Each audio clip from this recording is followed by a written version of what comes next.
If you love mashed potatoes, then put down the remote and pay close attention to what we're making today.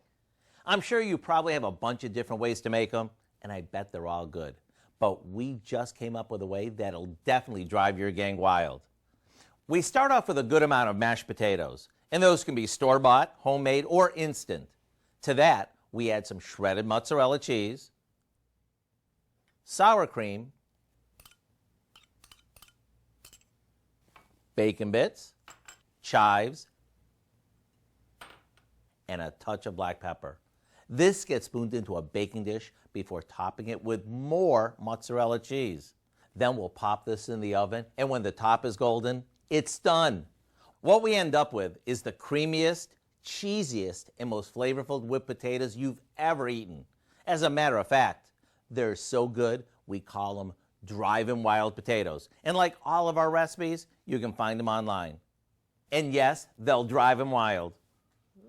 I'm Howard with Kelly in the Mr. Food Test Kitchen, where today we found a wild and crazy way for you to say, ooh, it's so good.